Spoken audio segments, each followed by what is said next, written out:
To our tribe, I haven't really fully introduced, Rebecca to all of you. So this is my Rebecca from DealMaker, and I say my Rebecca because, I feel like, our friendship is amazing, and what DealMaker's done for us as a company, being an issuer of a security, being somebody who raises capital and raises money, like you have to have resources. And so the deep dive and the journey that I went into is trying to figure out resources was a multi-year journey, and the sophistication, we went from sending out paper statements to investors to being able to have a digital readout, have a digital place that people can go in and see their investments and see their statements is huge. And so Rebecca, with DealMaker, they are the largest veteran platform of technology and best platform of technology in the crowdfunding space.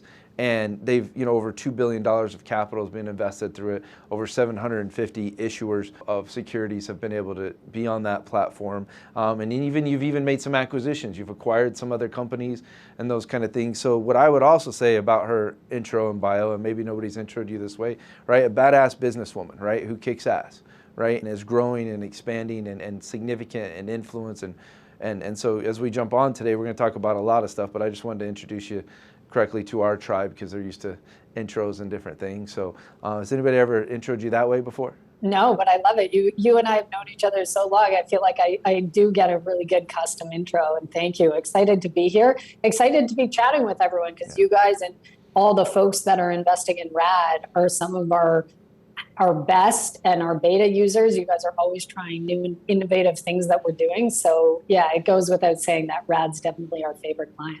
Oh, cool. Yeah, see, we're your favorite client. And we'll make sure everybody hears that in the world. We're going to cut that piece up. No.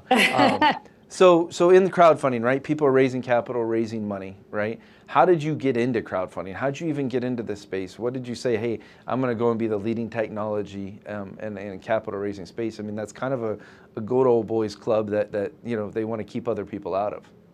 Yeah, totally. I was in the capital markets for my whole career. So I was an attorney. No one hold that against me, please. But it was doing capital markets, so mergers and acquisitions, lots of IPOs. And I saw the Jobs Act come out, and that's really when the idea occurred to me that crowdfunding portals were what the legislation was pushing for. And to me, I said, look, all of this stuff, whether it's Reg D, everything needs to move online. It's an extremely cumbersome process. I have clients who are trying to raise money and they just can't do it cost effectively in a paper-based way. And so to me, that's where technology is ripe to disrupt something and change the way people are doing things and make it more efficient. We literally, over the course of an offering, would have people retyping information into Excel at 5 different points in the transaction. And so if I could just bring them all onto one collaborative digital cloud-based spreadsheet, then I could save everybody so much time and money. Now, we always talk a lot about RADD. We talk about, rebuilding, repurposing, recreating oneself, right? It's a fairly common thing for people financially. So you went from lawyer to tech entrepreneur to tech leader, right? So talk a little bit about like some of the transformations, some of the journeys, and even partnerships that you had to engage in, partnerships you had to get rid of. Wow, I mean, that's a lot of there that I could talk about. I think we have a value at DealMaker about ongoing learning. I think when you're constantly reinventing yourself, it's a thirst for knowledge that you strive to continue. And so there are different mantras that we have at DealMaker. Never be afraid to automate yourself out of a job. We'll always find some new way of innovating that will set the bar even higher. But we look at things like, when Steve Jobs creates those little mini disc things we're carrying around with MP3 players, and then he starts putting everybody's music on their phone and disrupts himself. That's fine. As technology innovators, that's what we're here to do. And so for us, the best partnerships, and especially the ones we have with our favorite clients like RADD, is where you're working with people like that are constantly innovating and pushing you and pushing each other to set the bar higher, because that's how true innovation is created. Definitely create some challenges along the way, but hey, that's what we're here for. If it was easy, everybody would do it. I mean, I always find that the fear-mongering, right, when it comes to like, hey, technology is going to automate and that's going to get rid of jobs and then people are going to be without jobs, right? And we sit in a world with 1% unemployment, right? And really 1% unemployment truly means just people, are underemployed, right? Some people aren't finding jobs that they want because there's always work. It's not the Great Depression of the 1930s where people, were starving and they couldn't find work. We live in a completely different universe 100 years later than we did back then. And so, like, to me, everything, like even with immigration, right? It's one of those things where, like, if people are trained and people are educated, there's always another level to the kind of work or the type of work they could do, because I'm perfectly happy for robots to do all my dishes and clean all my floors and mow my lawn, so I don't have to do it myself. Because at the end of the day, right, if that stuff's done, then there's the next level of work. There's the next level of jobs for people through education and stuff. You guys do a lot of education at DealMaker. Kind of talk about, on the one side, there's the investor and what they need to, like, educate themselves on when they're reviewing issuers. But on the other side, there's issuer education too. Maybe touch on both just a little bit. Yeah, for sure. And the way you described it is exactly the way I think about it too. When you live innovation every day, you know that there's always something new coming. So education on the investor side, I think the rules are really good about providing standardized documents so that folks who are going into offerings can see the exact disclosure that the SEC has mandated as necessary for making those investments. So those are put up on the website, always easily accessible within one click, and then you can really gain access to the information you want to be able to judge what kind of investment you want to be making. And we constantly see investors getting really sophisticated. And I'm constantly telling people that who don't understand our space, like, people are smart. You got to give them some credit. They do research on the internet. They understand a little bit what a company's margin is, what its total addressable market is before they're making these investments. On the issuer side as well, there's a lot to manage in this new ground we're breaking in building communities and then raising capital from those communities again and again. And so tools like shareholder communications that you guys at RADD are very familiar with, you've always communicated with your community, giving those best practices to people who are new to the community building and wanting to use that community to build a company with them. We have tons of resources that we've put in to helping these companies engage in those best practices. Like, for us, we have an evergreen offer, which is different than a Reg A who's got an initial offer and then they go through different phases and different stages. And so, for us as a real estate investment trust, there'll probably be a quarter at some point in time in our history where we take a quarterly loss, right? And how do you handle a quarterly loss with your investors, right? Hasn't happened as RADD Diversified, but when I ran my private equity investment funds in real estate, right, there was times where we didn't understand, like, certain rubber band effects, certain things, back in 10, 15 years ago that now we understand. And so, we took a quarterly loss. Well, what do you do with that with investors, right? How do you communicate with them through those kind of situations? Is something, I had to learn. It wasn't something that happened. The first time I got a subpoena from an Ohio SEC counsel who wanted all my Ohio investors, right? Do I freak out? Should that make me nervous? Does that, no, you provide them with, your investors, you provide them with the different information. Not my favorite, but, you're a public company. There are things, that certain security compliance officers have, access to. So, but how do you deal with those different aspects of it? The first time a newsletter comes out or an article comes out that's not positive, right? I might have 750 positive articles about your company, but then a negative one comes out. What do you do with it? How do you handle those things, or even emotionally, through those things? Have you ever experienced any of those things, like with DealMaker over the years? I'm sure you've dealt with plenty of security stuff. For sure I have. I always say, like, being an entrepreneur in the last 5 years has really been trial by fire compared to other periods or points in time, right? Since I started DealMaker, I raised money, and then there is this global pandemic, and then you've got global warfares. There have been a bunch of, banking crises. So there have been things like that where that didn't affect us at all, but I'm having to call advisor meetings, put out statements to our shareholders who are inquiring about it. I had some really awesome investors reaching out and saying, hey, do you guys need a bridge loan? Does this affect you? Thankfully it didn't, but all of those kinds of communications, the first time that I had dealt with anything like that, while I'm in Orlando at Disney World with my kids, when that banking crisis broke. So there's always fun stuff like that happening for sure. The global pandemic, what did we do when that hit? We cut budgets. We expected things to go down, and they did for a little while, and then they skyrocketed and went back up. And so you have to really be agile and adjust with what the market is doing, and have a really strong group of people around you who can give you good advice and you can bounce things off of and try your best to navigate it. I think those were our first conversations. Was like when the pandemic was really just had hit us all in the face in 2020, and it was like that was all our first conversations back and forth between you and us, and we're sitting here saying, hey, we're going to go raise capital, right?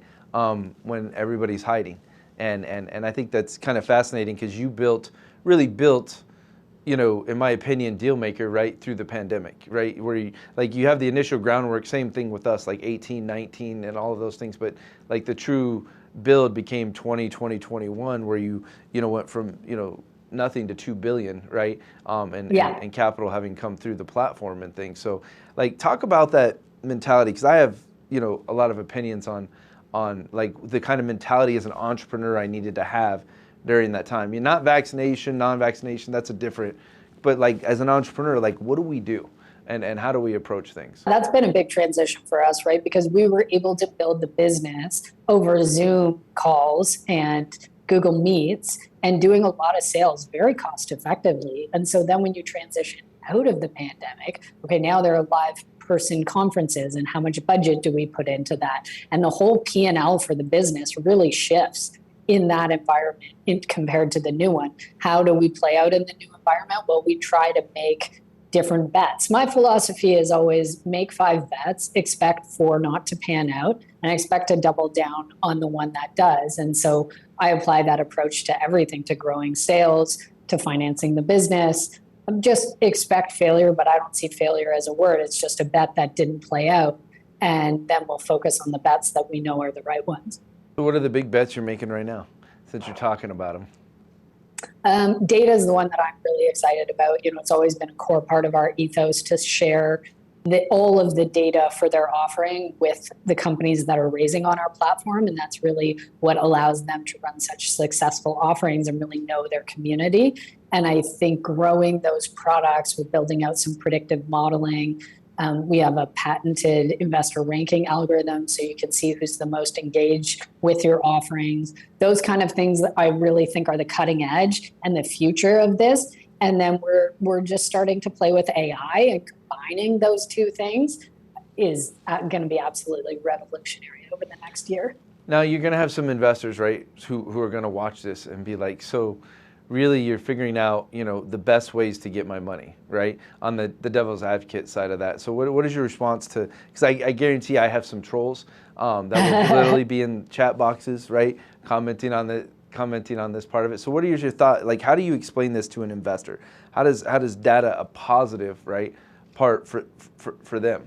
That needs to be unpacked a little bit. It's not trying to, if I say it in one word, okay, it's understanding that you, Bob Smith, in Iowa, between a certain age range, like this deal. So that means someone else like you might like this deal as well.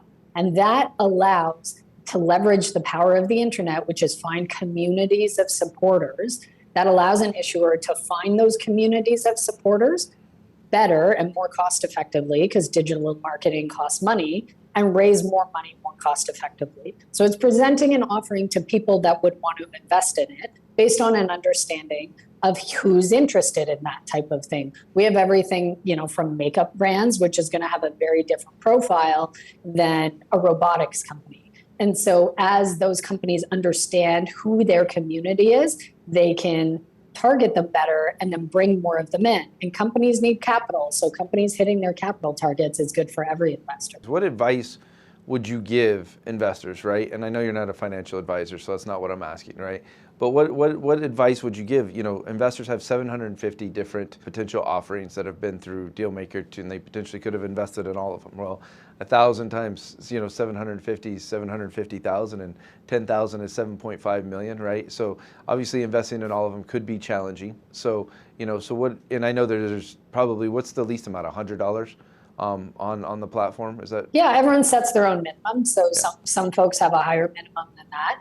But I would say number one, look at it as a portfolio. So you're going to create a diversified portfolio and you're going to try different things, or maybe you're going to try all different companies of one different type of sector. But when I'm looking at it, I look at things that I'm passionate about. So I bought into, Netflix in the super early days, and I've done really well with that because when I started watching it, I said, this is amazing. This is going to revolutionize the world and the way people watch TV. So number one, I look for that. Also look for the business plan and the go-to-market.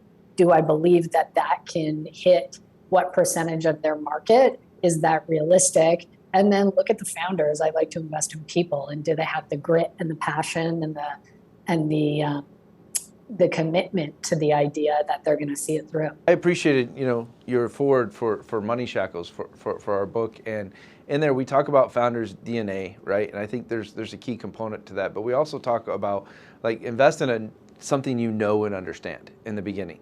Like if you've been a nurse, right, then maybe you invest in something more healthcare related in the beginning, right? If you've been a contractor, maybe you invest in something that's contractor related, right? Something that's material related, something that's construction related, maybe real estate related, right? If you've been, a police officer, right? There was a really couple cool offerings that came out that were literally, one was facial profiling, right? Another one was, I think it was basically a net, right, they use for capturing suspects in different ways. That was a safer alternative to lethal, right, when it came to dealing. But it just depends on what it is, because at least you're going to understand more likely whether the company's going to succeed, right, with that type of product or not succeed with that type of product. But the thing I also tell investors is be wary of a really amazing idea that's not an existing product, right? Or be wary of a really amazing idea, but the founder is something you listen to them and watch them and you couldn't believe in or stand behind, right, who they are. I mean, those are all things that you gotta kind of understand some of those DNA components. What would you say about founders? What would you say some of the successful, you're a founder, I'm a founder, right? What would you say, some of the attributes or traits of a successful founder are? I look for grit and hustle. You got to be willing to really, really make those 5 bets and be okay with some of them not panning out, and just push through it and then move on to the ones that do. So I think that's the most common trait that I see that causes success, because if you have that confidence and that pursuit of excellence, but also that you're just not going to give up, at a certain point, if you're ongoing learning, you are going to figure it out. Talk about relationships a little bit, right? So when you're in this industry, we're in relationships, there's partnerships, non-partnerships, there's relationships you have to end, and then you're trying to keep a spouse happy, and then you're trying to keep kids happy. Talk about that a little bit. Relationships are huge. I think that's what makes it all worth it. I think having a really strong team. At DealMaker, we don't see it as a one individual. It's the collection of, I'm so fortunate to have such a brilliant team, and all of us together, working together, pushing each other to be better.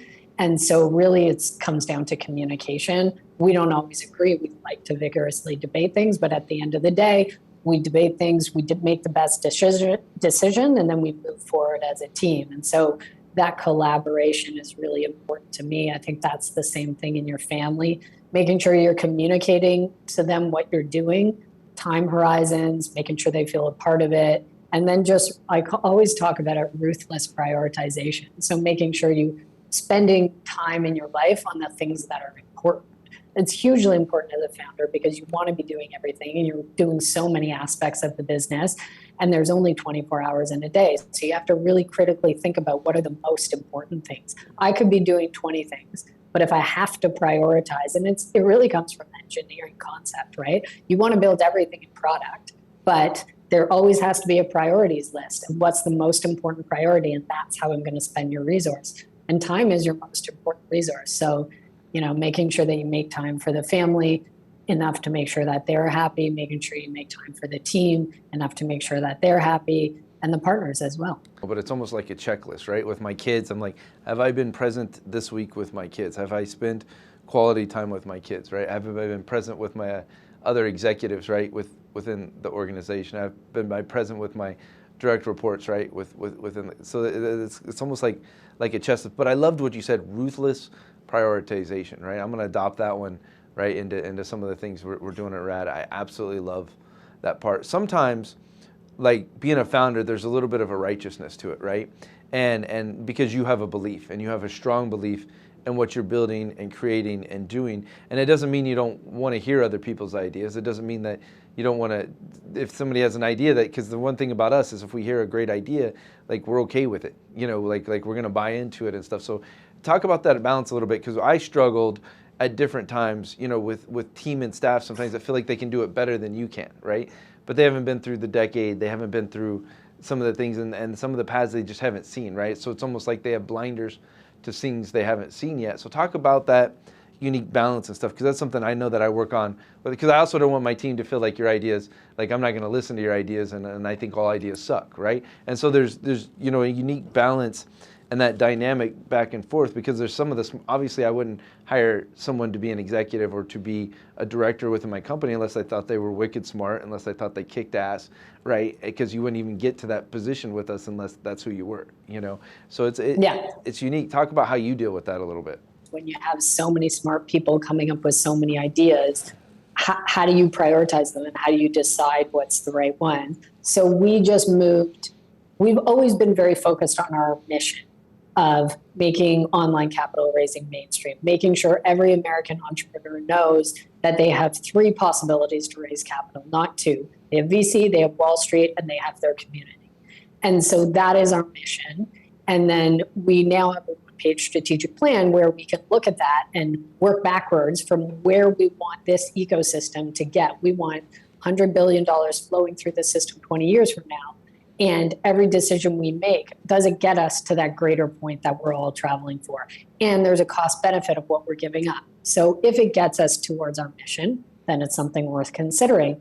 If we have to give something else up that we think is more important to the mission, then maybe it doesn't get prioritized as highly. But it's those kinds of conversations. It takes a lot of communication to make sure that we're making the best bets to move the business forward. When someone brings you an idea and you know better, right? Because we've been through certain gambits. There's just times, right, where you just, as a founder, there's just times where you know better, right? How do you handle that conversation with the team or the staff member? Because that is something like where it feels like a delicate balance. I don't want to have anything like politicking going on. And so my style is just like open, direct, and transparent. So if I don't think it's going to work, I say, love the ingenuity. I can see why you brought that forward.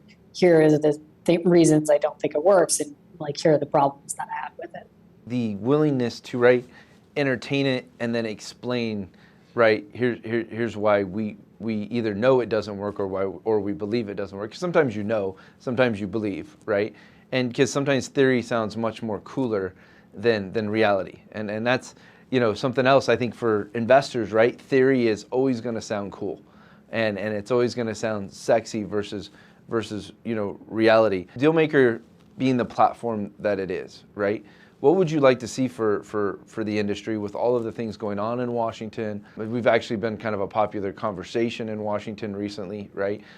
SEC's been going through some different things. The legislation, accredited, what would you like to see for the industry? I'd love to see some of the FINRA guidelines get a bit updated. Some of the things that when we're submitting Reg A filings, some of the rules that they're looking at are from the 90s where there's no concept of Reg A technology powering offerings. So I think those are probably one of the things that are most behind in terms of the overall gamut of the process that issuers are going through. If we could get those up to speed, I think the rate at which we could clear offerings would pick up, which would be good for everybody because it's just more cost effective for issuers. Like to see the updates to the accredited investor definition. Would love to see Reg A go from 75 million to something more like 150 now. I think there's a good opportunity for bigger issuers to enter the space, and that would just lead to a bigger space, more productivity for everybody. So yeah, that's probably one of my top ones. Finder rules as well, I think are important. I think finders play a huge role in the ecosystem. And so clarifying those rules would lead to more economic activity. You said finders rules? What do you mean by that? The rules around, there's a lot of CEOs who know their business, but they don't know the capital markets. And so they'll hire a capital markets advisor to help them raise capital or help them navigate how to do a Reg CF or a Reg A or how to navigate a go public. And that rule is kind of like investment banking but has always been a little bit gray. And so I think it would be great to have some clarity around what they can do, what they can't do, how they can get paid, so that that could operate more smoothly in the markets, because I do think it's a critical piece of it, and there's no point in having gray area.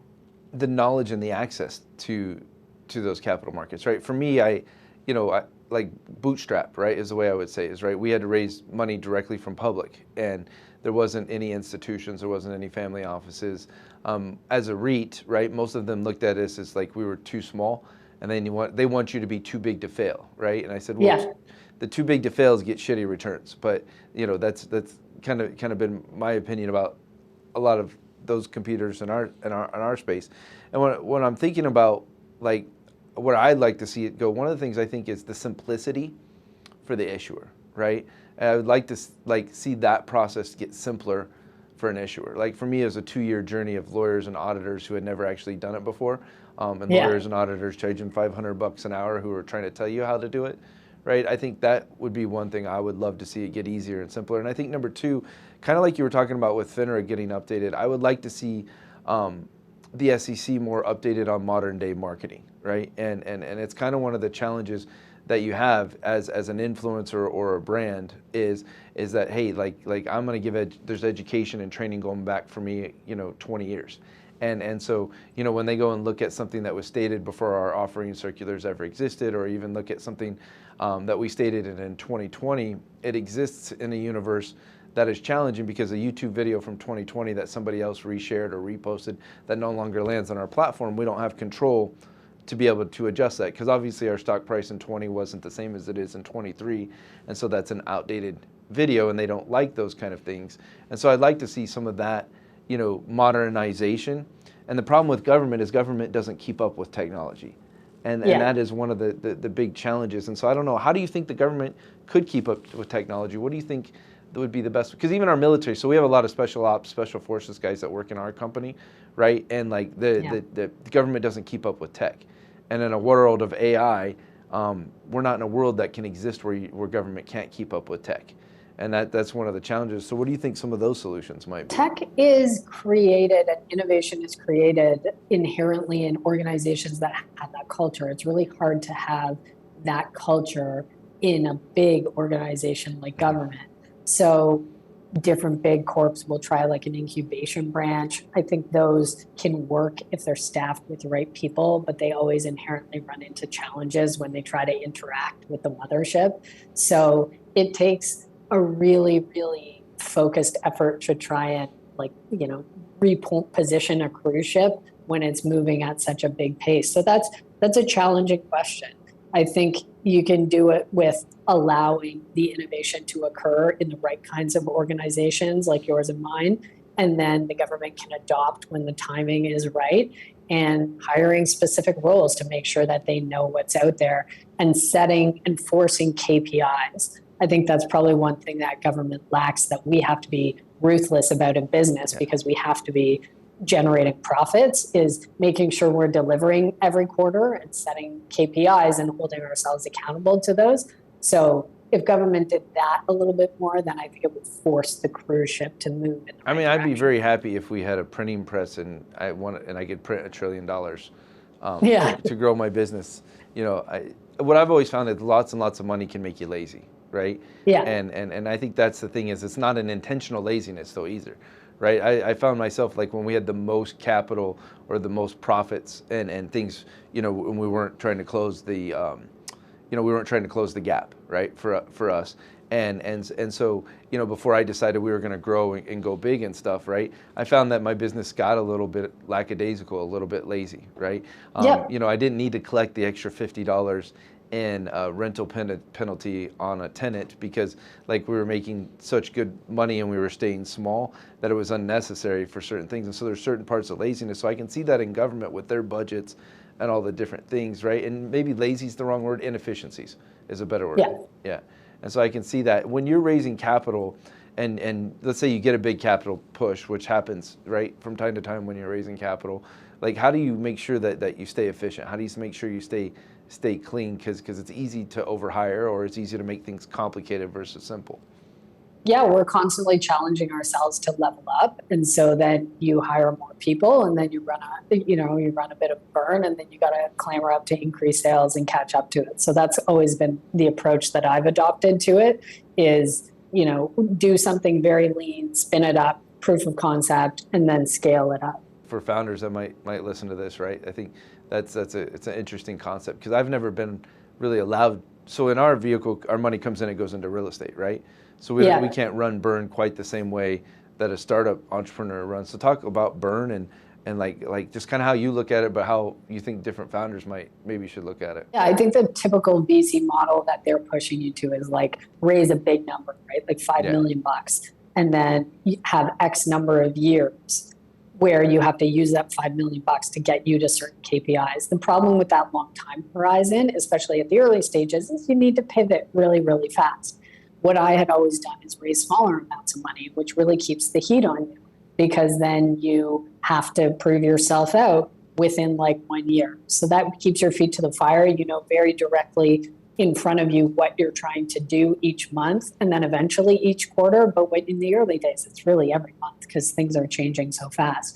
So in technology, you're trying to build a product, right? And so the more money you make, the more money you're going to invest in the engineering team to build a better product. And so it's really always, to me, how much can you put your foot on the gas and grow at the same pace as building out the technology? For me, what I hate looking at is when I see, like when a founder starts talking about 3 to 5 years from now, how they're going to be profitable, right? For me, I kind of always have a challenge with that, right? Unless it's like we get to a point of profitability and then we increase burn again to grow in profitability. Because if I say you're going to get there someday, somehow in 3 to 5 years, like if I said what I was going to do in 2020 and 2023, it's not the same existence, right?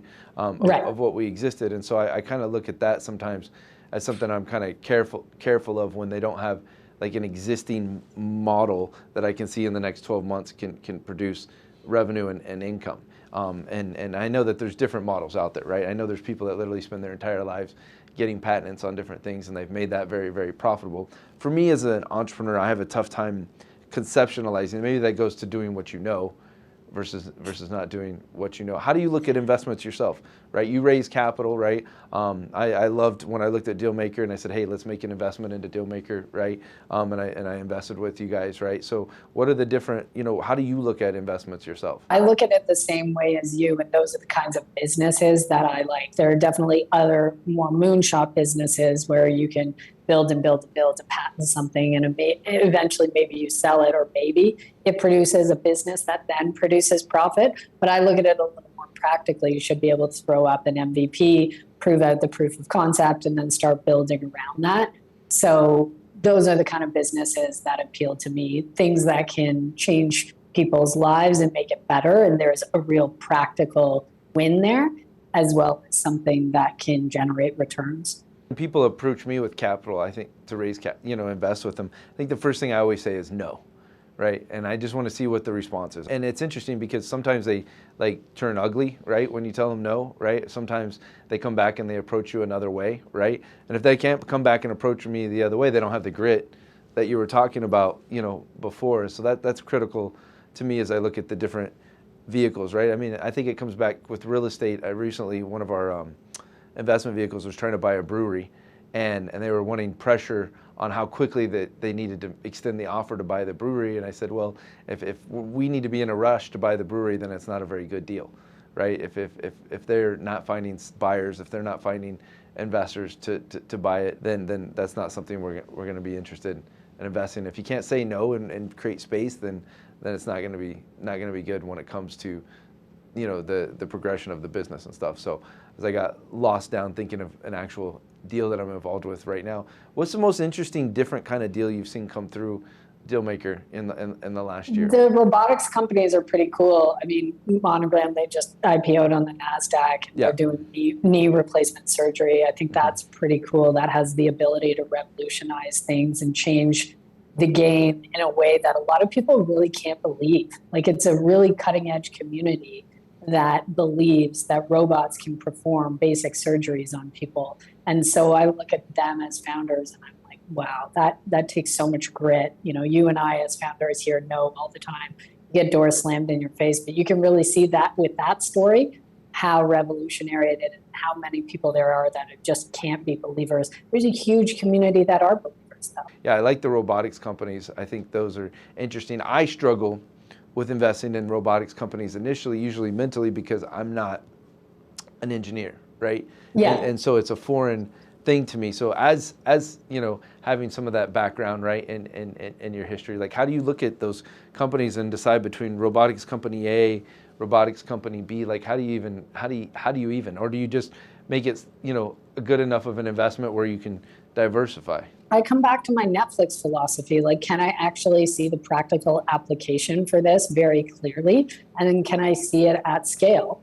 There's so many knee replacement surgeries, right? So I would feel way more bullish about that one than something where there are less surgeries a year, because there's just less of a use case to justify expensive technology for it. But where something can be repetitive and people's lives can be improved, that makes sense to me. And then looking at the founders and making sure that people who are leading it have the passion and the experience. They, in the Monogram case, they have deep backgrounds in that, robotics and then as well medical. So they had the right combination.